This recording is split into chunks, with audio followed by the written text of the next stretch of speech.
8వ వచనంలో ఒకసారి చూద్దామా? కీర్తన భాగము 32వ కీర్తన. యెహోవా చేత నిర్దోషి అని ఎంచబడినవాడు. అది కాదురా, 32:8 నీకు ఉపదేశము చేసేదను, నీవు నడవవలసిన మార్గములను నీకు బోధించేదను, నీ మీద దృష్టి ఉంచి నీకు ఆలోచన చెప్పేదను. ప్రియులారా, దేవుని పిల్లలమైన మనకి దేవుడు మనకు నేర్పిస్తున్న పాఠము 32వ కీర్తన 8వ వచనములో చివరి భాగంలో మనం చూస్తాం. నీ మీద దృష్టి ఉంచి నీకు ఆలోచన చెప్పేదను. మనకి ఏం చేస్తున్నాడని చెప్తున్నాడని, నీ మీద దృష్టి ఉంచి నీకు ఆలోచన చెప్పేదనని చెబుతున్నాడు. మన మీద ఏం ఉంచుతానన్నాడు? దృష్టి. ఆయన కనులారా చూసే దేవుడని దేవుని వాక్యము చెబుతుంది. కీర్తన భాగంలో ఒకసారి చూస్తే మనం ఒకసారి చూద్దామా? కీర్తన భాగము ఆయన ఎలాంటి వాడు అంటే పరిశుద్ధాత్మ దేవుడు. కీర్తన భాగము 14వ కీర్తన 2వ వచనములో విభాగములు చూస్తే, యెహోవా ఆకాశం నుండి నరులను చూసి పరిశీలించును. ఆయన మనల్ని ఏం చేస్తానన్నాడు?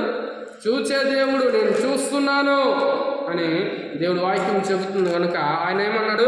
నీ మీద నేను దృష్టి ఉంచి నీకు ఆలోచన చెప్పేదను, నీవు నడవవలసిన మార్గమును నేను నీకు బోధించేదను. నేర్పిస్తాను అంటున్నాడు. పాఠాన్ని మనకు నేర్పిస్తాను అంటున్నాడు. మన జీవితాన్ని నేర్పిస్తాను అంటున్నాడు. ఒక కుటుంబాన్ని నేర్పిస్తాను అంటున్నాడు. కనుక మన మీద దృష్టి ఉంచి ఆలోచన చెప్పే దేవుడు. స్తోత్రం, హల్లెలూయా.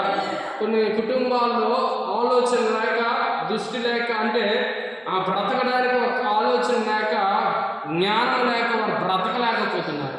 కొన్ని కుటుంబాల్లో భార్యాభర్తల మధ్యన కానీ, పిల్లల మధ్యన కానీ, సంఘాల మధ్యన కానీ, గ్రామం మధ్యన కానీ వారికి ఏమి లేక? ఆలోచన లేక, దృష్టి లేక. ఇలారా ఆలోచన అనేది తప్పనిసరిగా మనకి అవసరం. ఆ ఆలోచన ఎవరిస్తాడంటే దేవుడే. యాకోబు గ్రంథము 1వ అధ్యాయములో చెబుతుంది, ప్రియులారా, జ్ఞానము కొద్దుగా ఉంటే అడగండి, నేను మీకు ఇస్తాను.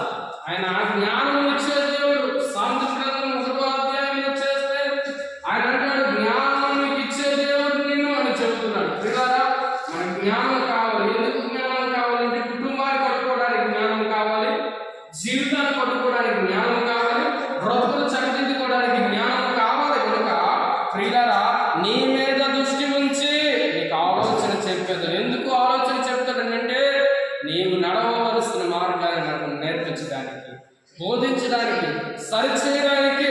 కనుక నీకు ఉపదేశము చేసేదను అని చెబుతున్నాడు. ఉపదేశము చేసేదను. ఒక విద్యార్థికి టీచర్ చెబుతాడు ఎలాగో అలాగే నీకు ఉపదేశం చేస్తున్నాడు. ఒక సంఘానికి కాపురి ఏ విధంగా చెబుతాడో ఆ విధంగా నీకు ఉపదేశం చేస్తాను అంటున్నాడు. ఒక కుటుంబానికి ఒక యజమానుడు ఏ విధంగా అయితే నేర్పిస్తాడో ఆ రీతిని నీకు ఉపదేశము చేసేదను. నీవు నడవవలసిన మార్గం నీకు బోధించదను. నీ మీద దృష్టి ఉంచి నీకు ఆలోచన చెప్పేదను. స్తోత్రం, హల్లెలూయా. లోకములో మన కుటుంబీకులు కానీ, మన బంధువులు కానీ, మన రక్త సంబంధులు కానీ ఎవరు మనం చూడకపోవచ్చు. కానీ పరిశుద్ధాత్మ దేవుడు చెబుతున్న మాట, నీ మీద దృష్టి ఉంచి నేను నిన్ను చూస్తున్నాను, నీ పరిస్థితిని చూస్తానని చెబుతున్నాడండి. స్తోత్రం, హల్లెలూయా. కాబట్టి ప్రకటన గ్రంథంలో ఉంటాడు. ప్రియులారా, ప్రకటన గ్రంథంలో చివరి భాగంలో చూస్తే 1వ అధ్యాయం 2వ వచనంలో చూస్తే ఆయన ఒక మాట చెబుతూ ఉంటాడు, నేను నీ క్రియలను ఎరిగెదను, నేను నిన్ను చూస్తున్నాను అని చెప్తున్నాడు. స్తోత్రం, హల్లెలూయా. ఏమంటున్నాడనంటే, నేను నీ క్రియలను ఎరిగెదను, నేను చూసే దేవుడును.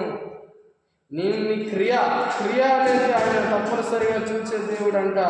ప్రియులారా, పరిశుద్ధ గ్రంథములో ఆయన చెబుతున్న మాట, నేను నీ క్రియలను ఎరిగెదను, నువ్వు చల్లగానేను ఎచ్చగానేను ఉండగా నిలువెచ్చని స్థితిలో ఉండము. నేను నీ క్రియలను ఎరిగెదను. క్రియ, పని.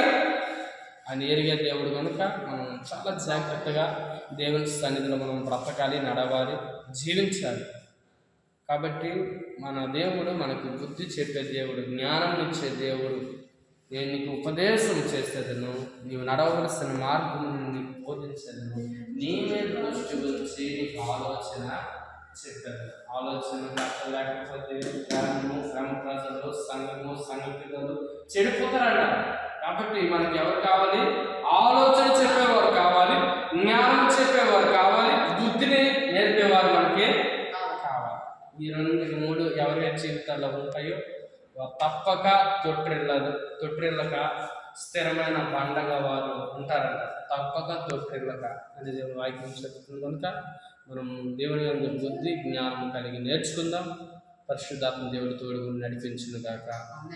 ప్రార్థన చేద్దాం.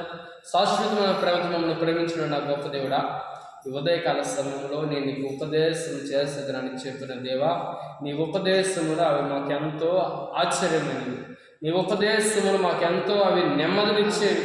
నీ ఉపదేశములు అవి మాకు ఎంతో జీవితాలు కట్టేవి. నీ ఉపదేశములు ఎంతో మాకు మేలుకరమైనవి. ఉదయకాల సమయంలో నాన్న ఉపదేశం చేసే దేవుడు కనుక అయా నువ్వు ఒక మాటలు మాత్రమే మా జీవితంలో సెలవియ్యండి, అవి కార్యాలు జరుగుతాయి. నాన్న ఉపదేశం చేయండి, నడవలసిన మార్గమును మాకు నేర్పించండి, గమ్యానికి చేర్చండి, జీవితాలు కట్టండి, కుటుంబాలు కట్టండి, సంఘంలో సమాధానం కలిగించండి, చూపించండి. నీ మీద దృష్టి ఉంచి నీకు ఆలోచన చెప్పేదాన్ని దేవా దృష్టి ఉంచి చూడమని అడుగుతున్నాను. అయ్యా మరొకసారి నీ బైబిల్లో చెబుతున్న మాట నా తండ్రి, అయ్యా శ్రేష్టమైనవి అయ్యా నా చూపు, నా కళ్ళు నీతిమంతుల మీదను ప్రార్థనలు చేసిన వారి మీదను నేను ఉంచెదను అని చెప్పిన దేవా, చూచే దేవుడు కనుక ఈ ఉదయకాల సమయం మా ప్రార్థన ఆలకించి, మా మనవలు ఆలకించి నీ యొక్క పాదాల యొద్ద చేర్చుకోమని, మమ్మల్ని నడిపించి బలపరచు, కృప చూపించమని. అయ్యా ఈ లైవ్ ద్వారా వింటున్న ప్రజలందరికీ యేసుక్రీస్తు నామమున రక్షణ కలుగును గాక, వారి జీవితాలు కట్టుదువు గాక, వారి బ్రతుకుల నెమ్మది కలుగును గాక అని ప్రార్థించవచ్చు. ఉదయకాల సమయంలో స్వార్థం ద్వారా ప్రజలందరికీ యేసుక్రీస్తు నామమున రక్షణ సమాధానం కలుగును గాక ప్రార్థన చేస్తున్నాను తండ్రి. ఆమేన్.